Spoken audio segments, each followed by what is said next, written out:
जहाँ तक हमारी विदेश नीति है सरकार की, वो बिल्कुल एक तरह से फेल हो चुकी है। चाहे वो तालिबान का मामला रहो, चाहे वो पाकिस्तान का मामला रहो, चाहे चाइना का मामला रहे, चाहे म्यांमार का मामला रहे, चाहे बांग्लादेश का रहे, नेपाल का रहे, और ख़ास तौर से हमने देखा है कि ये जितने भी हमारे पड़ोसी देश हैं वो आज बहुत हमारे ऊपर हावी हो चुके हैं, और ऐसे देश जिनको हमने स्थापित किया था वो सारे देश आज हमारे ही खिलाफ हो चुके हैं कि विदेश नीति बिल्कुल सरकार की फेल हो चुकी है। और जहाँ तक अफ़गानिस्तान की बात आती है, वहाँ सरकार को एक बहुत बड़ा इंटेलिजेंस फेलियर रहा है कि जिस तरह से वहाँ एक माहौल बदल रहा था बहुत तेज़ी के साथ, वहाँ हमारे प्रधानमंत्री जी को अपने एक मंत्री को भेजकर वहाँ बैठाकर और सारे के सारे लोगों को इवैक्यूएशन करना चाहिए था, लेकिन सरकार उस पर बहुत 4 और 5 दिन तक तो यही फैसला नहीं ले पाई कि हमारी जो कॉन्सुलेट है उसको बंद करना चाहिए, हमारे जो राष्ट्रदूत हैं एम्बेसी के अंदर काम करते हैं उनको लाना चाहिए नहीं लाना चाहिए, ये फैसला नहीं कर पाए। आम आदमी के तो बहुत दूर की बात है।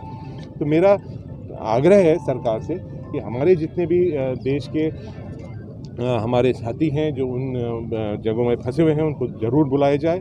बहुत सारे प्रोजेक्ट, बहुत सारा एड भारत सरकार ने बहुत लंबे समय से मूलभूत सुविधाओं के लिए, इंफ्रास्ट्रक्चर के लिए अफ़गानिस्तान को दिया है।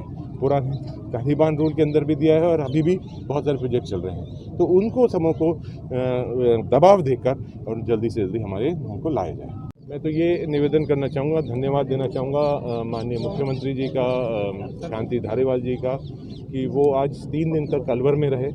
और जो एक तरह से आप देख रहे हैं कि पिछले बार पट्टे कभी भी बंटे थे, लगभग 12, 13, 15 हज़ार पट्टे बटे थे, वो पिछली कांग्रेस की सरकार में बटे थे। उस टाइम प्रदीप आर्य जी चेयरमैन होते थे, माननीय धारीवाल जी उस टाइम UDH मिनिस्टर, मुख्यमंत्री अशोक गहलोत जी होते थे, उस टाइम बटे थे। उसके बाद एक पट्टा भी नहीं बटा है। तो आप देख रहे हैं सरकार का जो फोकस है वो गरीब लोगों के लिए है। और अब के जो ऐतिहासिक कार्यक्रम आने वाला है सामने, जिसमें अलवर में कोई भी रहता है, हर साधारण व्यक्ति को पट्टा मिलेगा, और पट्टा बहुत ही कम किफ़ायती दाम के अंदर, बहुत ही कम एक फ़ीस, एक कभी कोई जो पुराने मकान हैं उनमें तो सिर्फ टोकन फ़ीस के नाम पर उनको पट्टा मिलने वाला है।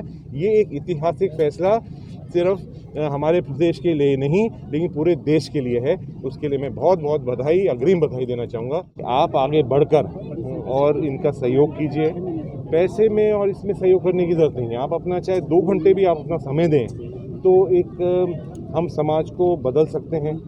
ये गरीब लोग जो बहुत जो क्राइम बढ़ रहा है, छोटे बच्चे चोरियाँ भी कर रहे हैं, इनका जीवन बदलने की ज़रूरत है, इनको थोड़ा सा प्यार देने की ज़रूरत है। ये जो मुस्कान समिति इन छोटे छोटे बच्चों के चेहरे पर हम देखते हैं, वो एक बहुत ही उनको मैं बधाई देना चाहूँगा। और इस मौके पर मैं ये भी मैंने निवेदन किया है माननीय मंत्री जी से भी और अधिकारियों से भी मैं बात करके यहाँ एक हॉस्टल बन जाए इन गरीब लोगों के लिए, तो जो बच्चों को एक जो उस माहौल के अंदर से हम बाहर भी निकाल सकते हैं, और उसके साथ साथ उनके माता पिताओं को कोई ना कोई रोज़गार उपलब्ध कराएंगे, जब भी हम समाज को बदल सकते हैं, समाज सेवा कर सकते हैं। यही